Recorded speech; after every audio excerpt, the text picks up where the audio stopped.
Pozdravljeni vsi skupaj. Letos sem se odločil, da moram popraviti vtis iz lanskih Argonautov, kjer sem pogorel že v štartu zaradi prazne zračnice. In kljub temu, da je bila dirka le dan po Alpah, sem imel za cilj konkretno izboljšati lanski rezultat.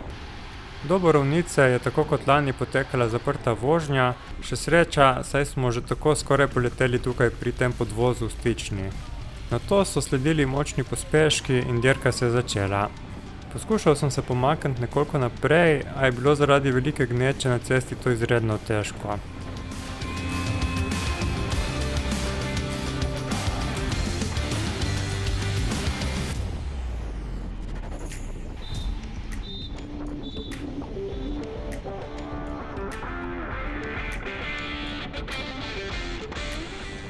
Sledil je podhod v Notranjih Goricah, kjer sem lani razbil zadnje kolo. Na moje veselje so cesto docela obnovili, tako da je vožnja skozi potekala kot po mastu. Po prihodu na Tržaško cesto se je skupina po pričakovanjih nekoliko odprla, izkoristil sem širino ceste ter se prebil v samo spredje skupine. Sledilo je kar naporno kolesarjenje proti Horjulu. Opazil sem, da je kljub temu, da si spredaj potrebno kar naprej dodajati ter se pomikati naprej, saj te v nasprotnem primeru skupina odzadaj pogoltne, kar se mi tudi nekajkrat zgodilo. Kmalu smo bili v zaklancu in sledil je prvi klanček na dirki. Vedel sem, da bo tukaj šlo na polno, ponovno sem imel srečo s pozicioniranjem in klanec sem napadel iz samega ospredja. Če sem tiste vate med vožnjo še lahko nekako držal, sem ob teh šprintih čez 400 vatov kar kmalu začel čutiti Alpe iz prejšnjega dne. Žal mi ni uspelo zdržati pritiska, počilo je in pristal sem v drugi skupini.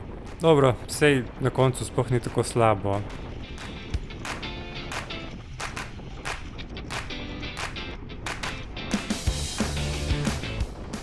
Sledilo je hitro napredovanje proti Pohovemu Gradcu, kjer je bil letos obvoz skozi mesto, saj se obnova tiste kockaste ceste pri vili še ni zaključila.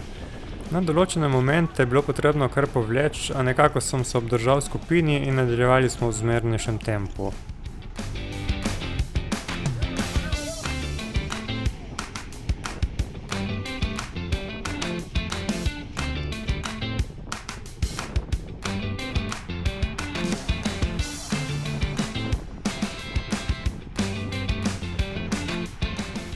Tempo ni bil prehud, tik pred Smolnikom nas je ujela še ena skupina, a na srečo se mi je uspelo obdržati relativno spredaj.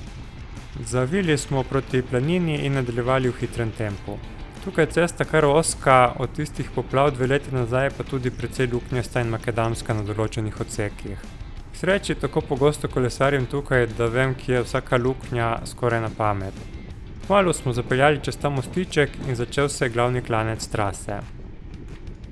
Sprva so ostali kar močno potegnjeni, tako da sem moral popustiti, saj sem začenjal čutiti noge. Po cirka 5 minutah pa sem nekako padel v ritem, sledil skupini in celo malenkost dvignil tempo.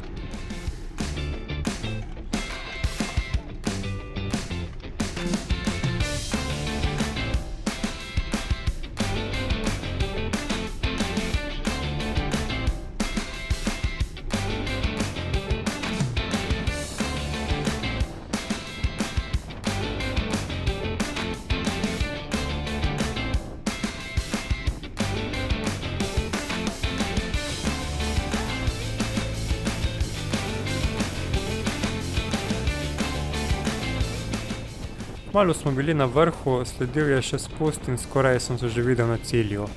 Kot sem že omenil, tukaj je res veliko kolesarjem, ta del bi skoraj da lahko odpeljal miže.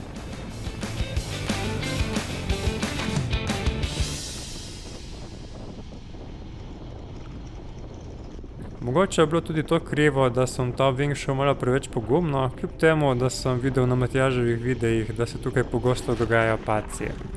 Saj še sam ne vem, kaj točno sem tukaj hotel narediti in spet sem bil na tleh. Sej to ni res. Sicer na kameri to ni najbolj jasno vidno, ampak cesta je tukaj nekoliko nagnjena proti ven.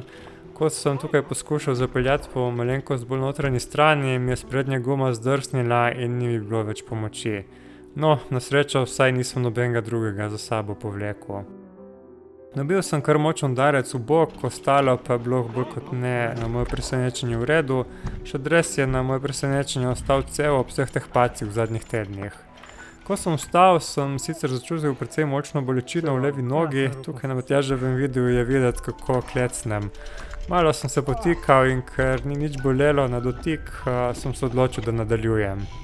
No, sicer bolečina ni nič popuščala, zdelo se mi je, da me pač boli zaradi udarca. Sledil je spust in nekoliko sem se med njim ohladil.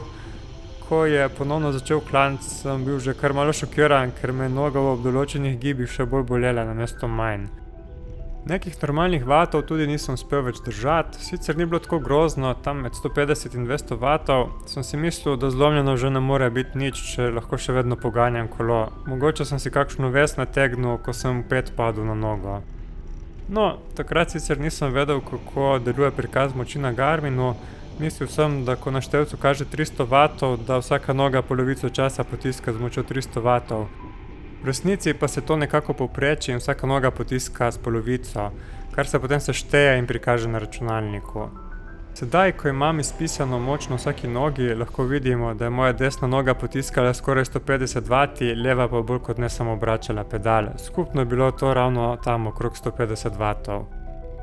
Nekako sem se vseeno privlekel čez klanec na Šentjošt, tu sem se ustavil in dotočil nekaj vode, saj je dober rezultat tako ali tako splaval po vodi.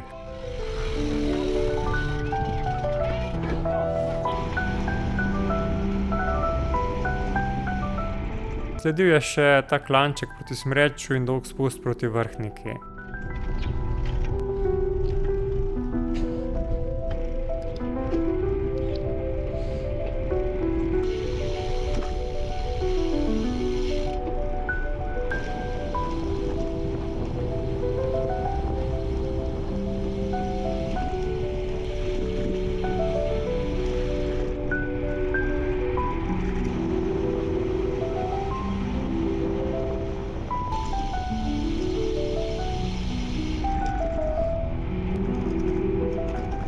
V tej dolini sem poskušal parkrat priklopiti, a nisem zmogel dovolj vatov za skok v zavetrje.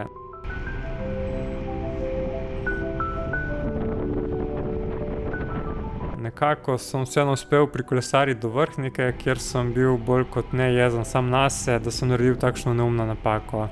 V cilju sem še malo poklepetal s preostalimi, nato pa odšel domov.